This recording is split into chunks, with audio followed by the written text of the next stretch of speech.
Amis, on peut commencer. Allez, Bezrat Hashem. Boker Tov, Boker Tov, Boker Tov, Boker Tov. Merci mon Gardas. Encore une fois, merci mon Gardas. Et je compte sur vous, tous. Bezrat Hashem. Allez. Alors on est dans Zrizout. N'oubliez pas Zrizout. Prudence, avertissement, faire attention. On continue. Et il dit comme ça le Rav. Zrizout, j'ai dit Zrizout? Oui. Ah non, Zeirut. C'est Zaris. Zaris, c'est zélé.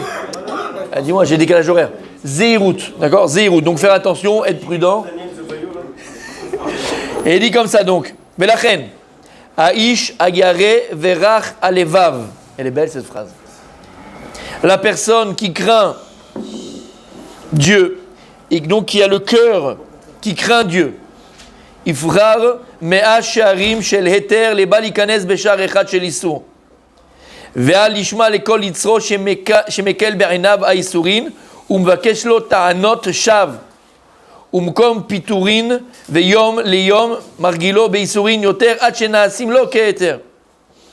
Donc chaque personne doit faire très attention de ne pas écouter ses pulsions. Son Yetzirah, son mauvais penchant. En vérité, c'est qui le mauvais penchant? Son pulsion. Et le Yetzirah qui est là, Shemekel be'inav ha'isurin. Et tout le but du Yetzirah, c'est de venir et d'amoindrir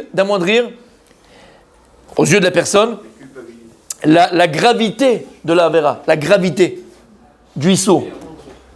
Culpabilité, c'est déjà autre chose. Là, la gravité. C'est-à-dire que tu sais qu'il y a une halakha, tu dis, attends, Borer Shabbat, Borer.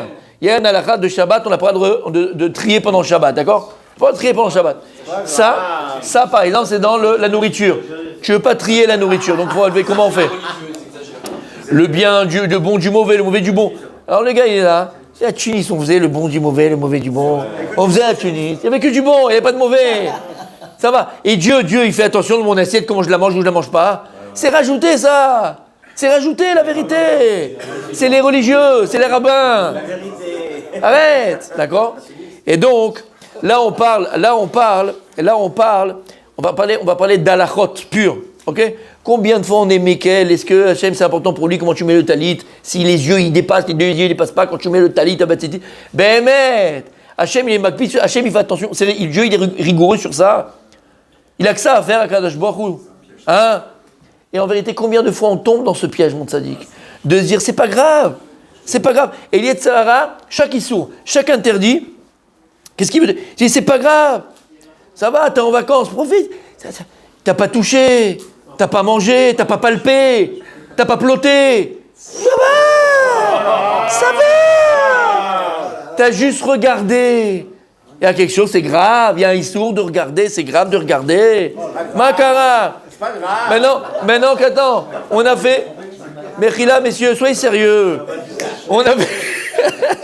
On a fait 12 heures de vol avec mon épouse à Las Vegas. Je vais pas aller regarder le spectacle des minettes, machin, tout ça. À ce qui paraît, il est magnifique. Ça va. De toute façon, je suis à 200 mètres de la piste. Je vais rentrer sur la scène et toucher. Je regarde. C'est pour la beauté des yeux. Et donc, le Yetzirah, toute notre vie fait que ça. Le Yetzirah, il veut amoindrir la gravité de l'interdit. Minimiser, merci mon tzaddik. Il veut minimiser la gravité de l'interdit. Et plus que ça, c'est-à-dire qu'il va t'inventer, et donc qui sait, tu vas t'inventer des arguments pour te permettre. Après 12 heures de vol, maintenant j'ai pas profité, maintenant qu'on est là, de toute façon on est déjà là. Et puis une fois j'ai entendu un cours sur internet de Rabbi Mouloud. Il a dit que le poisson, s'il est bien enveloppé dans son machin, tu peux manger au restaurant parce que les trucs, tu mangerais du chou de Bruxelles, tu vas trouver du tmanik. Toute l'année tu fais attention. Tmanik, tu vas au boucher, tu veux marfoud. Si pas marfoud, tu manges pas. Mais juste en vacances, 3 semaines, il n'y a plus marfoud ni personne. Là, tu prends toutes les coulottes, même de Rabbi Mouloud. Qu'est-ce que c'est que ça? Et il va donner les arguments, mon tzaddik, il va donner les arguments. T'as les arguments. Parce que t'as un petit peu étudié, tu vois. Donc tu le prends pour un Talmid Chacham. Et à la fin, qu'est-ce qui t'arrive? tu vas d'aller d'interdit à interdit, d'interdit à interdit. Et là, c'est encore plus grave. C'est-à-dire qu'à la fin, parce qu'au départ, on le sait tous, au départ, quand on fait quelque chose qu'on ne doit pas faire, on ressent en nous qu'il y a une gêne. On a grâce à Dieu, ce que j'appelle la boussole naturelle. Dieu nous a mis une boussole naturelle. D'où on sait ça? Il y a écrit dans Michelet, il dit Shlomo HaMelech, lorsque Dieu il a créé Adam Arishon, il a écrit quand je barre à Adam, Yachar. Dieu il a créé l'homme, Yachar. C'est quoi Yachar? Avec une droiture, avec une yeshrut. Yeshrut, c'est une droiture. Cette droiture-là, elle est universelle, attention. C'est pas la brioute. C'est pas une droiture qui est propre au peuple juif, ou aux juifs, ou à Israël. C'est Dieu, il a créé l'homme, l'humain, on parle de l'humain, mais universel, avec une droiture, une yeshrut. Même Nicolas, PDG de je sais pas quelle boîte, qui est marié, qui est passé devant le maire, d'accord? Et il a dit, on se marie pour le meilleur et pour le pire, et je te jure à ma femme fidélité, ok? Il sait très bien au départ, quand il va commencer à faire des heures sup avec la secrétaire au bureau, il sait très bien où il va en arriver. Donc en vérité, cette yashrut, elle est universelle. Chaque personne, il a une certaine droiture. Dans le vol, pareil. Quand tu commences à dire ouais, mais je suis pas assez payé, et machin, et bon, tu sais quoi, je travaille une pizzeria, je travaille dans ma collège, je travaille n'importe où, et en fait je suis exploité, je suis payé que 25 shekels de l'heure, ben tu sais quoi, regarde comment ils font les trucs, je prends un petit peu, ils verront pas, ça me revient, c'est le truc, hein? Ouais, exactement, ça Magui Ali, ça me revient, c'est de leur faute, ils me payent pas assez, ça s'appelle du vol, ça dit, en français c'est du vol, mais alors si tu vois, toi t'as une tahana, réclamation, tu as une réclamation et tu penses que tu dois te faire remonter dans ton salaire, tu vois que ton patron, tu dis écoutez, moi je travaille pour ça, mais tu ne prends pas dans la caisse. Mais au départ, quand tu vas mettre la main dans la caisse, tu ne te sens pas bien, tu sais que c'est pas bien ce que tu fais. Mais le problème, il est que si on commence à flirter avec l'interdit, on finit pas à se marier avec lui. Et puis donc ça devient naturel. Ça devient naturel. On voit pas le problème. Combien de fois tu parles à des gens qui sont vraiment dans l'interdit, d'accord? Tu n'aimes pas le mot péché, mais dans l'interdit, ils ne voient pas le mal. Il voit pas le mal. Il voit pas le mal. Parce qu'il s'est tellement persuadé que ce qu'il fait de toute façon, ça lui revient. Arrête le CO2, fils. Arrête de faire des magouilles, arrête de faire les machins. Ouais, mais t'as vu l'État, comment il nous vole? Le rapport, voilà, le rapport. Où il est le rapport? Mais il s'est persuadé que ce qu'il fait, c'est même une mitzvah. Là maintenant, de voler l'État, c'est une bonne action qu'il fait. Robin des Bois. Il fait les chamichoud. C'est le rabbin des bois, le gars. Comment? Les chamichoud. Il trouvera toujours. T'as compris? Alors quand on dit il trouvera, il fera, de qui je parle? Je parle de moi, je parle de nous. Parce que c'est facile, lui. Mais nous, à notre niveau, on fait tous la même erreur. Chacun à son niveau. Ve'achai ten el libo, il dit le Rav. Et le vivant dans le achai, c'est quoi le vivant? Les deux vivants. Achai, quelqu'un qui vit véritablement sa vie. C'est qui cette personne qui vit véritablement sa vie? C'est quelqu'un qui s'est donné un sens à sa vie. Un sens. Vous savez, quand tu conduis, il y a toujours très souvent, il y a toujours deux voies. Faut faire attention. Au départ, faire attention de ne pas aller à contresens. Là, c'est le plus grave. Toi, tu veux aller dans cette direction, mais finalement, tu vas dans l'autre direction. Ben, c'est pareil. Vachai, c'est quelqu'un qui va dans la bonne direction. Iten el libo. Garde ça dans ton cœur, Habib. Mets ça dans ton cœur et n'oublie jamais. Ki beovro afilu avera kala gorem ra'a gedola umara shelo chas vesham al kevod kono me'achar sheno mishtadel la'asot retzono. Il dit sache une chose, à chaque fois que tu vas te permettre de transgresser, de flirter avec l'interdit, même un petit interdit, une petite chose, pas d'ailleurs au départ, comme disait Chachamim, le Satan Yetzarara, il va pas te faire tomber sur des gros trucs, il va pas te dire le Shabbat, profane le Shabbat, il va te dire profane. Qui va ici allumer les lumières Shabbat? Personne ne va allumer les lumières Shabbat. Personne. Il ne va pas te dire manger du cochon ou manger taref. C'est pas possible. Donc au départ, quand il veut nous faire tomber le Satan Yetzarara sur des tout petites choses. Des petites choses. D'accord? Tu avais l'habitude, tu as pris, tu as fait une halakha, tu as appris, tu as compris, et tu mets tes chaussures maintenant comme il faut. Al-pi halakha. D'accord? Il va venir, il va sur ça, il va t'attaquer des petites choses. Dis bon, franchement, tu perds pas du temps tous les matins, mets la droite, mets la gauche, fais le lacet de gauche, fais le lacet de droite. Ben, mais c'est important pour Dieu. Comment tu mets tes chaussures aussi? Arrête! Et donc, il va t'attaquer sur ça. Alors, qu'est-ce que tu vas faire? Tu vas abandonner les petites mitzvot qui sont le plus important. C'est les petites mitzvot qui sont le plus important. Il va t'attaquer sur ça. Tu vas les lâcher. Et puis, les hâte, c'était les chaussures. Après, c'est les tchatchadaïm. Après, c'est la bracha avant de manger. Après, c'est après à manger. Et après, c'est. Et tu sais pas où ça peut s'arrêter. D'ailleurs, ça ne s'arrête jamais. Dans le cours de l'importance des Et il dit si une personne, elle pouvait... Exactement. Exactement. Si une personne, elle savait, Behemet, il dit le Rav, Moreh shelo chas al kvod kono. Si la personne, elle savait combien est-ce que ça faisait de mal, kaviachol akadosh baruch hu. Quand je dis ça fait de mal, rien ne peut atteindre Dieu.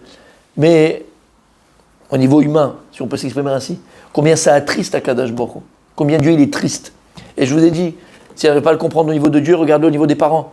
Quand tu demandes à tes enfants de faire des choses, quand tu demandes à t'éduquer des enfants d'une certaine éducation avec des valeurs, avec des véritables valeurs, valeurs humaines, valeurs de Torah, et que tes enfants ils commencent un petit peu à bifurquer, pas être exactement comme dans le droit chemin. C'est ça la plus grande peine en vérité. Comme j'ai dit, et au contraire, la plus grande joie pour des parents, c'est le nachat qu'on peut avoir de nos enfants. C'est cette satisfaction qu'on peut avoir de nos enfants. Mais il n'y a pas plus grande satisfaction, plus grand bonheur pour des parents. Ben, comprends Kadosh Baruch Hu dans ce sens, comme on a expliqué déjà. Kadosh Baruch Hu, c'est ça. Quand tu commences à flirter avec l'interdit, quand tu commences à embrasser, entre guillemets, l'interdit, sache que, en vérité, le plus grand mal que tu fais, c'est que l'ochas al volkono. Tu n'as pas fait attention à l'honneur de Dieu. Et c'est ça le plus grand mal que tu fais. Pour toi. Parce que Dieu, en fait, ça ne l'atteint pas, mais pour toi. C'est que tu n'as pas fait attention à l'honneur du maître du monde. Puisqu'on voit que finalement, tu ne fais aucun effort de faire la volonté d'Akadosh Baruch Hu. Et on terminera avec ça aujourd'hui. Comme je l'ai dit 1000 fois, hier j'ai commencé, je ne l'ai pas terminé. Donc quelqu'un qui m'a envoyé un message, il me dit, vous avez commencé par quelque chose, vous n'avez pas terminé. Et en fait, qu'est-ce que j'avais dit hier? J'avais dit une phrase. J'avais dit que si on veut Behemet réussir, il y en a qui suivent, ouais. Si maintenant on veut réussir Behemet dans tous nos choix, et faire toujours le bon choix, ben quand on va faire un choix, il faut s'arrêter 2 secondes et se dire maintenant, parce que nous, très souvent, comment on réagit? Par impulsivité. C'est impulsif.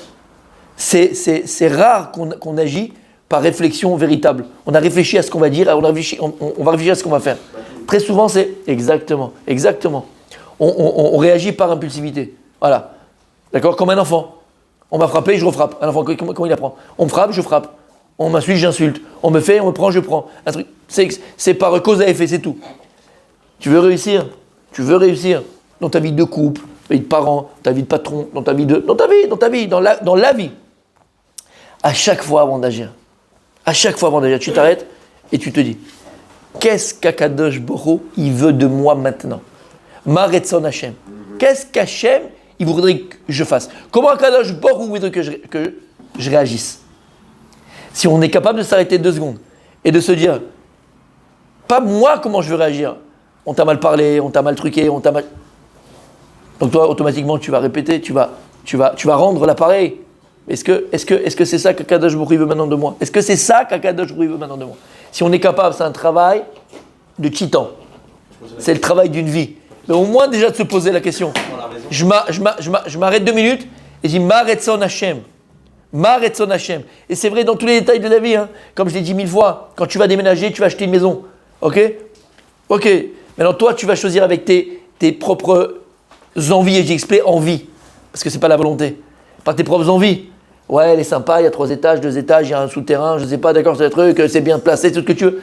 Maretzon Hashem. Maretzon Hashem. Avant tout, si c'est un agent immobilier qui te la propose, avant tout, il y a une synagogue à côté. Il y a les écoles pour les enfants. C'est qui les voisins autour? C'est ça, Retzon Hashem. Shachen Tov. C'est ça la volonté de Dieu. Qu'est-ce qu'Hachem il attend de moi? Et dans tout ce que je vais faire, et dans toutes les décisions que je vais prendre, Ma Retzon Hashem. Alors si on arrive à faire ça, on est presque sûr de toujours réussir Bezrat Hashem. Bonne journée.